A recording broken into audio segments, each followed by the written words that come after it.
Hey, patients and family, Facebook friends. How are you guys doing today? Hope you guys are doing well. It's Monday. Not exactly sure the date, but it's a great day. Almost July, if you can believe it. It's almost halfway here. I just want to kind of check in with you guys. I hadn't checked in a little bit. Talk a little bit about a few things right now. All about the numbers right now. Something that's positive right now that's going on. I know you're not getting fed a lot of positive stuff, but a lot of the number things that you're seeing right now, you see increases in numbers, but that's increases in numbers of tests done enough and increase in numbers of positive tests. And so if you think about it, like when we first learned about COVID, there wasn't a lot of testing kits out there, wasn't a lot of people being tested, and a lot of people were being told to stay home as well. So it just wasn't happening at the rate that it's happening now, which now testing, it's kind of funny is that anybody can do testing. I mean, there's chiropractors out there doing testing that don't know anything about testing other than the fact that somebody sent them a test kit and said you can do testing. There's other clinics and offices that are doing testing. There's testing sites. There's different types of tests. So you're seeing all kinds of different stuff. I heard a story from one of my friends down in Dallas. She had a patient that went and got tested at 5 different places, and she came up with 3 positives and 2 negatives. And so if that tells you a little bit about what's going on with the testing right now, not to mention the fact that some people don't even have to test to be diagnosed with COVID. It's just that's the facts of what's going on out there right now. And so without a fault, I keep asking questions to people that are in the healthcare world, emergency room doctor that I know, emergency room nurse that I know, respiratory therapist. 2 of them have come in the last couple weeks and just had some unbelievable great conversations with them. All of them say like the way that the media is portraying this thing is not the way that this thing really is. In fact, as far as some of the people saying that we've barely had any cases in some of these cases, in some of these instances, actually met, this is great. I don't like to share too much about patients because with what they share with me, it's kind of between us. But I will share this. I was in Firestone yesterday having my daughter's air conditioner fixed, and I'm sitting in there. I'm the only one in there. And then this lady comes in, and of course she comes in and she sits down. She's kind of on her phone. At some point in time, I kind of just looked over and I said, "Hey, man, a lot of places I'd rather be than Firestone on a Sunday afternoon." And she's like, "Yeah." She goes, "I just went on a trip. It was my daughter's birthday today, and I've got to get my car in working shape so I can go see patients this week." And so, of course, that kind of triggered me. I'm like, I got to ask the question. So I said, "So what are you a doctor of?" And she's like, "Well, I'm a nurse practitioner and I work in oncology."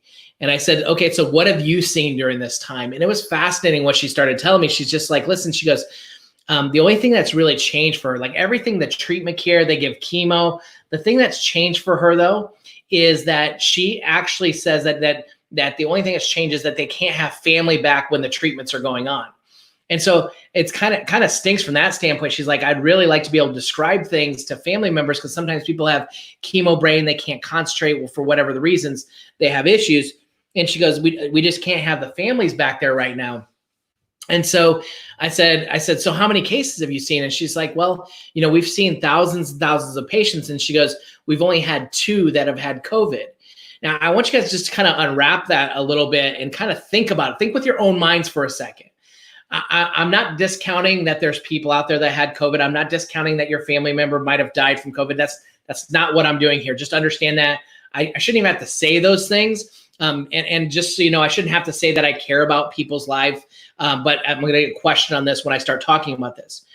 But if you have a respiratory therapist that comes into my office that says this thing's fake, it's a joke, there's not that many cases out there. I have an emergency room doctor that comes in and says the same thing. There's not a lot of them. Emergency room nurse that comes in and saying everybody's being diagnosed with it, but I'm kind of questioning whether everybody really has it. And then I meet this girl that has a nurse practitioner and sees thousands of patients and only seen 2 cases. Now think about that. Now what that means to me or says to me, like that, understand that when she was working with oncology, in oncology, these are patients that have a decreased immune system already. These are patients that are immunosuppressed, people that have chemo. These are people that are immunosuppressed, yet she's only seen 2 cases of this. So does it stay away from cancer patients? Does it only go to people that have pneumonia or that would have had pneumonia before in the past that are now being diagnosed with COVID? And so I start asking those questions, and you need to start to think for yourself and asking those questions. I'm not telling you, I'm not discrediting anything out there. All I'm saying is you've got to start to wonder and start to think. Now, here's the positive part of this, is that what I try to keep telling my patients is I'm like, listen, you can stay over here and focus in on what the news is telling you, that there's more testing, there's more deaths, it's going the wrong direction. It only happens at Trump rallies, and it doesn't happen at protests, and like they can go on and on and on. The news is going to give you their own cycle of what they're trying to feed you. And I encourage my mom constantly and my patients, I'm like, get off the news cycle both ways. Both sides are making up whatever fits their narrative, however it fits their narrative. The governors and the mayors are only putting out what's fitting in their narrative. It's not about science. It's about what fits their narrative. Now, here's what I want to do, though, is I want to help you guys release something today, is that I don't care what everybody else out there is saying. The thing that people should be telling you, or the things that you should be doing for you and your family, is working on getting your body to work at the highest level that it possibly can. For it to function at the highest level it possibly can will give you a better chance to fight off sickness and disease than any mask, than any social distancing, than any spraying down surfaces you possibly could ever have. How else is it that how is it that somebody with a mask on all the time can still get sick? How is it that somebody that never wears a mask, never washes their hands, doesn't get sick? How does that even happen? And you guys notice this even before COVID even came out. This happens, is that you've seen where somebody in the family seems to always get sick, where somebody else in the family seems to never get sick. And so you start to question, well, why in the world what's even happening here? And what it comes down to is, who has the strongest immune system? If your body's strong, this is what they're not telling us. This is what the government officials, this is what the pastors, the preachers, this is what the news media cycle, if they truly cared about you and truly cared about our country, we should be talking about how do we strengthen our immune system? What prayers do we need to pray? What forgiveness do we need to forgive? What people do we need to forgive? Who do we need to extend grace to? How do we eat better? How do we exercise? How do we get our adjustments? How do we take care of our bodies the way that our bodies were designed to take care of? For thousands and thousands of years, we have come up against bigger and badder viruses, bigger and badder bacteria, and yet here we are. We're still alive. We still exist as a human race. Why? Because the way that God designed us, our bodies were designed to heal, to function, to do exactly what they were supposed to do, which is fight off sickness and disease. But in order for that to happen, you have to support the body and take care of what's in front of you. And so really in our office, and a lot of you guys know that come into the office on a regular basis, you guys know this. It's one of 5 things. Number 1, it's mind. You have to take this mind back. If you're letting other people tell you how you should think, then that's a problem. And if you're telling people that if you're letting people tell you that you should live in fear, that's a problem. If you start to find that you have disgust of people, whether that you're mad at that person for not wearing a mask, or you're mad at that person for wearing a mask, or that person's mad at you for not wearing a mask, or that person's mad at you for wearing a mask, who cares? It's like, who really cares? And so you've got to start to earn back this mind, take it, control this mind. I constantly tell it this way to my kids. I said, every day is a battle for your mind. Mind is the first essential in max living. Number 2, nerve system. The body actually has stress in it. And see, what happens is the better that you can alleviate and take the stress out of your body, the better off you're going to be. Your brain and spinal cord control every function you have in your body. And the better adaptability factor that your body has, the better and longer and stronger it can be to fighting off sickness and disease. Number 3 is nutrition. Any kind of pastas, rices, breads, sugars, they raise the inflammation in your body, decreasing your immune system almost across the board.